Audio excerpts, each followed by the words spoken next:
Candida by George Bernard Shaw.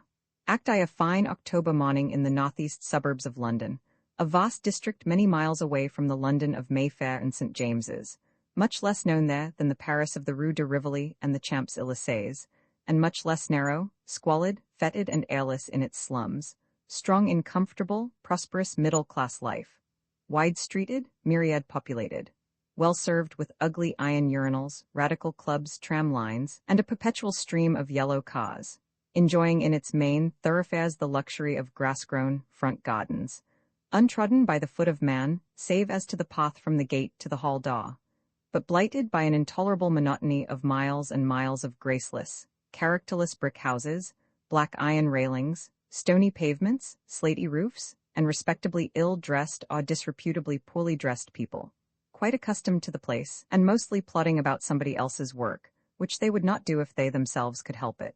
The little energy and eagerness that crop up show themselves in cockney cupidity and business push. Even the policemen and the chapels are not infrequent enough to break the monotony. The sun is shining cheerfully, there is no fog, and though the smoke effectually prevents anything, whether faces and hands or bricks and mortar, from looking fresh and clean, it is not hanging heavily enough to trouble a Londoner. This desert of unattractiveness has its oasis. Near the outer end of the Hackney Road is a park of 217 acres, fenced in, not by railings, but by a wooden paling, and containing plenty of greensward, trees, a lake for bathers, flower beds with the flowers arranged carefully in patterns by the admired Cockney art of carpet gardening, and a sandpit, imparted from the seaside for the delight of the children, but speedily deserted on its becoming a natural vermin preserve for all the petty fauna of Kingsland, Hackney, and Hoxton. A bandstand, an unfinished forum for religious, anti-religious, and political orators, cricket pitches, a gymnasium, and an old-fashioned stone kiosk are among its attractions. Wherever the prospect is bounded by trees or rising green grounds, it is a pleasant place.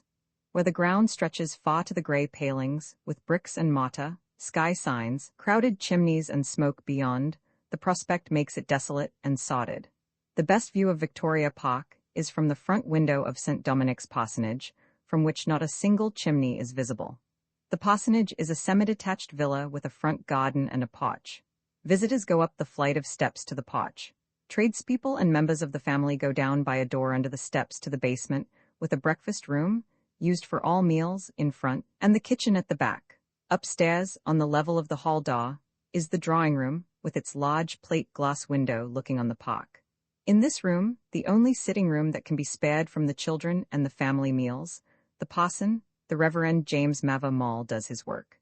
He is sitting in a strong, round-backed revolving chair at the right-hand end of a long table, which stands across the window, so that he can cheer himself with the view of the park at his elbow. At the opposite end of the table, adjoining it, is a little table only half the width of the other, with a typewriter on it. His typist is sitting at this machine, with her back to the window. The large table is littered with pamphlets, journals, letters, nests of drawers, an office diary, postage scales, and the like. A spare chair for visitors having business with the parson is in the middle, turned to his end. Within reach of his hand is a stationery case and a cabinet photograph in a frame. Behind him, the right-hand wall, recessed above the fireplace, is fitted with bookshelves, on which an adept eye can measure the parson's divinity and casuistry by a complete set of Browning's poems and Morris's theological essays, and guess at his politics from a yellow-backed Progress and Poverty, Fabian Essays, A Dream of John Ball, Marx's Capital, and half a dozen other literary landmarks in socialism. Opposite him on the left, near the typewriter, is the door. Further down the room, opposite the fireplace, a bookcase stands on a cellaret with a sofa near it. There is a generous fire burning, and the hearth, with a comfortable armchair and a japanned flower-painted coal scuttle at one side, a miniature chair for a boy or girl on the other, a nicely varnished wooden mantelpiece, with neatly molded shelves, tiny bits of mirror let into the panels, and a traveling clock in a leather case, the inevitable wedding present, and on the wall above a large autotype of the chief figure in Titian's Virgin of the Assumption, is very inviting. Altogether, the room is the room of a good housekeeper, vanquished, as far as the table is concerned, by an untidy man, but elsewhere mistress of the situation. The furniture, in its ornamental aspect, betrays the style of the advertised drawing-room suite of the pushing suburban furniture dealer, but there is nothing useless or pretentious in the room. The paper and paneling are dark, throwing the big cheery window and the park outside into strong relief. The Reverend James Mavamal is a Christian socialist clergyman of the Church of England and an active member of the Guild of St. Matthew and the Christian Social Union. A vigorous, genial, popular man of 40, robust and good-looking, full of energy, with pleasant, hearty, considerate manners, and a sound, unaffected voice, which he uses with the clean, athletic articulation of a practiced orator, and with a wide range and perfect command of expression. He is a first-rate clergyman, able to say what he likes to whom he likes, to lecture people without setting himself up against them, to impose his authority on them without humiliating them, and to interfere in their business without impertinence. His wellspring of spiritual enthusiasm and sympathetic emotion has never run dry for a moment. He still eats and sleeps heartily enough to win the daily battle between exhaustion and recuperation triumphantly. With Al, a great baby, pardonably vain of his powers and unconsciously pleased with himself. He has a healthy complexion, a good forehead, with the brows somewhat blunt and the eyes bright and eager, a mouth resolute, but not particularly well cut, and a substantial nose, with the mobile, spreading nostrils of the dramatic orator, but like all his features, void of subtlety. The typist, Miss Proserpine Garnet, is a brisk little woman of about 30, of the lower middle class, neatly but cheaply dressed in a black merino skirt and a blouse, rather pert and quick of speech, and not very civil in her manner, but sensitive and affectionate. She is clattering away busily at her machine, whilst Moll opens the last of his morning's letters. He realizes its contents with a comic groan of despair. Table of contents landmarks, Act Roman 2 the same day. The same room, late in the afternoon. The spare chair for visitors has been replaced at the table, which is, if possible, more untidy than before. Marchbanks, alone and idle, is trying to find out how the typewriter works. Hearing someone at the door, he steals guiltily away to the window and pretends to be absorbed in the view. Miss Garnet, carrying the notebook in which she takes down Moll's letters in shorthand from his dictation, sits down at the typewriter and sets to work transcribing them, much too busy to notice Eugene. Unfortunately, the first key she strikes sticks. Act Roman 3 late in the evening. Past 10. The curtains are drawn and the lamps lighted. The typewriter is in its case, the large table has been cleared and tidied. Everything indicates that the day's work is done. Candida and Marchbanks are seated at the fire. The reading lamp is on the mantel shelf above Marchbanks, who is sitting on the small chair reading aloud from a manuscript.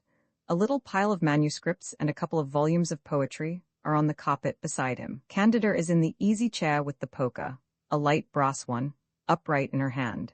She is leaning back and looking at the point of it curiously, with her feet stretched towards the blaze and her heels resting on the fender, profoundly unconscious of her appearance and surroundings. Coloff and Candida was published in 1898 by George Bernard Shaw.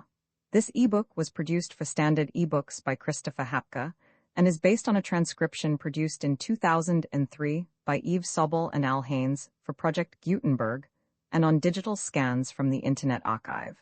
The cover page is adapted from Grace Charlotte Rose, née Snow, Lady Rose, a painting completed in 1866 by Frederick Sandys. The cover and title pages feature the League Spaten and Sots Mill Gaudi typefaces created in 2014 and 2009 by the League of Movable Type. This edition was released on February 4, 2026, 8:15 p.m., and is based on revision 9C27A25. The first edition of this ebook was released on March 28, 2024, 3:39 p.m. You can check for updates to this ebook, view its revision history, or download it for different e-reading systems at standardbooksorg/ebooks/GeorgeBernardShaw/Candida. The volunteer-driven Standard eBooks project relies on readers like you to submit typos, corrections, and other improvements.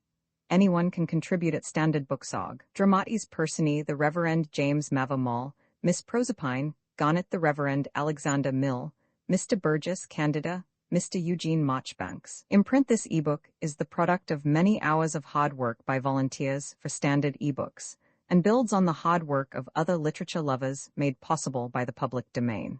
This particular ebook is based on a transcription from Project Gutenberg and on digital scans from the Internet Archive.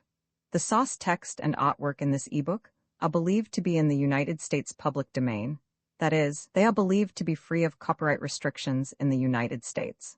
They may still be copyrighted in other countries, so users located outside of the United States must check their local laws before using this ebook. The creators of, and contributors to, this ebook dedicate their contributions to the worldwide public domain via the terms in the CC 01.0 Universal Public Domain Dedication. For full license information, see the uncopyright at the end of this ebook. Standard eBooks is a volunteer-driven project that produces ebook editions of public domain literature using modern typography, technology, and editorial standards, and distributes them free of cost. You can download this and other ebooks carefully produced for true book lovers at Standard Books.org. Candida by George Bernard Shaw. Uncopyright. May you do good and not evil. May you find forgiveness for yourself and forgive others. May you share freely, never taking more than you give. Copyright pages exist to tell you that you can't do something. Unlike them, this uncopyright page exists to tell you that the writing and artwork in this ebook are believed to be in the United States public domain. That is, they are believed to be free of copyright restrictions in the United States. The United States public domain represents our collective cultural heritage, and items in it are free for anyone in the United States to do almost anything at all with, without having to get permission. Copyright laws are different all over the world, and the source text or artwork in this ebook may still be copyrighted in other countries. If you're not located in the United States, you must check your local laws before using this ebook. Standard ebooks makes no representations regarding the copyright status of the source text or artwork in this ebook in any country other than the United States. Non-authorship activities performed on items that are in the public domain, so-called sweat of the brow, work, don't create a new copyright. That means that nobody can claim a new copyright on an item that is in the public domain for, among other things, work like digitization, mock-up, or typography.